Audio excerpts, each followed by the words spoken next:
Hello, my name is Molly, and I'm going to be debating against in-person classes during COVID. Before we begin, we need to know what COVID-19 is. COVID-19 is a respiratory virus that started in Wuhan, China, then went global and reached pandemic status in March. Globally, COVID-19 has infected 48.3 million people and has killed 1.23 million of those. When the virus reached pandemic status, the whole world shut down, closing stores, schools, and businesses everywhere. Over the past few months, stores and businesses have opened up again, giving people their jobs and incomes back. Now that it's 8 months after COVID-19 reached pandemic status, the argument is whether it is safe to send our children back to schools.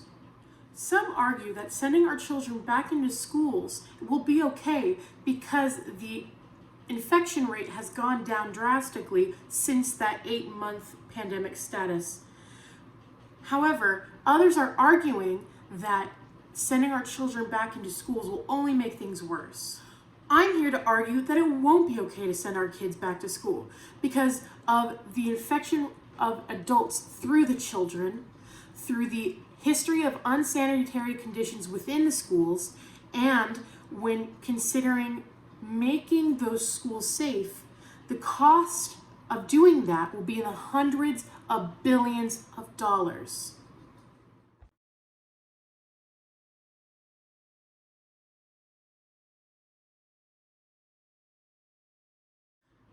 Yes, the death rate of children and teenagers of COVID-19 is a fraction compared to the death rate of adults and seniors. However, that is not what we need to be talking about. What we need to be talking about is the infection of these children. And the infection of these children will be transferred to the adults and elderly in their lives that will ultimately lead to their infection and their death.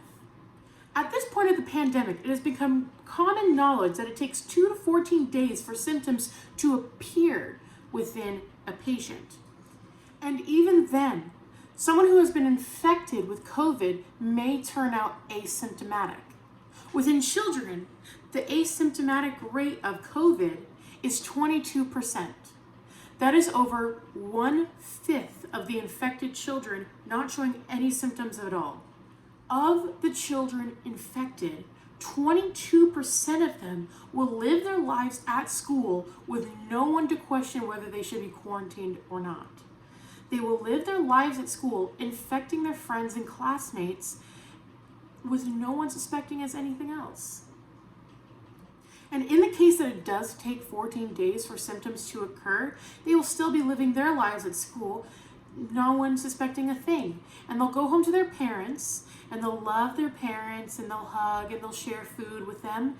And then those parents who will be infected by their children will go on to their co-workers or their doctors or their parents, the grandparents of the children, the elderly, and they'll infect them.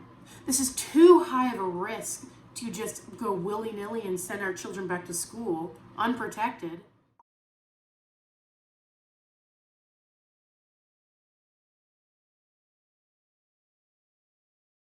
There's a well-known saying amongst parents and teachers that goes a little like this: schools are petri dishes, which is completely true. Schools are epicenters of germs, causing millions of children to miss days of schools because they have cold or the flu.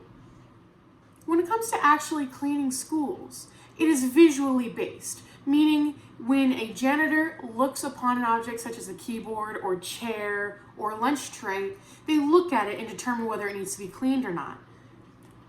However, the problem is the viruses that are coming into the school, such as the common cold, influenza, or in our case, COVID-19, these are invisible viruses. They are not able to be looked at and determine whether the object needs to be cleaned.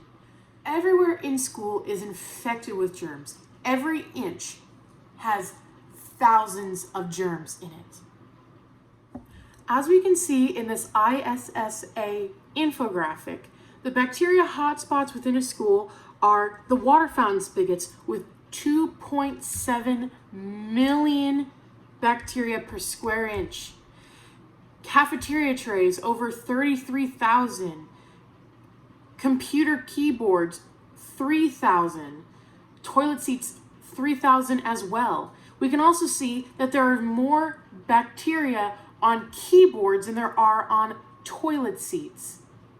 From that infographic, we can see that schools are dirty, and sending our kids back to school with such a dirty environment is hazardous. This is a bad idea to send our kids back to school when those viruses can be COVID, infecting our children.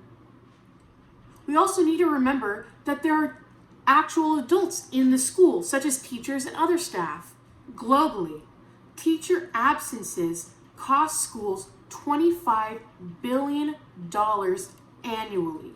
This is an astronomical amount of money and will only go up when teachers are even suspected of having COVID. They will be sent home for 2 weeks.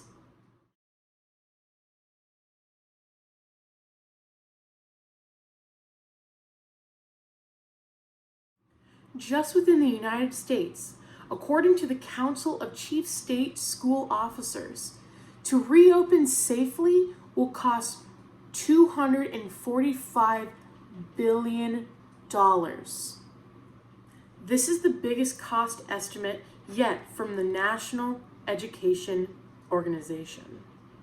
This does not include the additional $158 billion for the states for remote learning and for in-person instruction, because there will be people who still want to stay home and learn.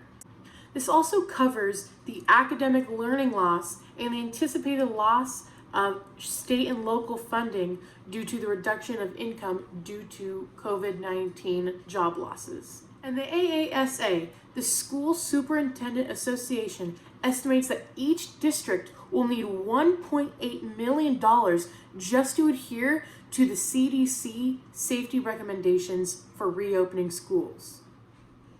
However, the American Federation of Teachers estimates that each school, not just school district, will need $1.2 million to adhere to those CDC safety recommendations.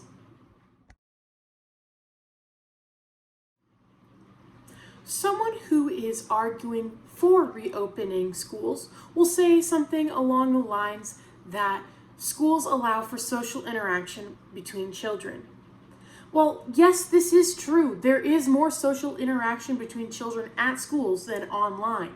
However, the children that your child will be coming in contact with will be out of your limits. You will not be able to control who your child comes in contact with.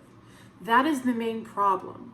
When at home, if you have smaller children, you will be able to control who your child is seeing in order to prevent any unnecessary contact.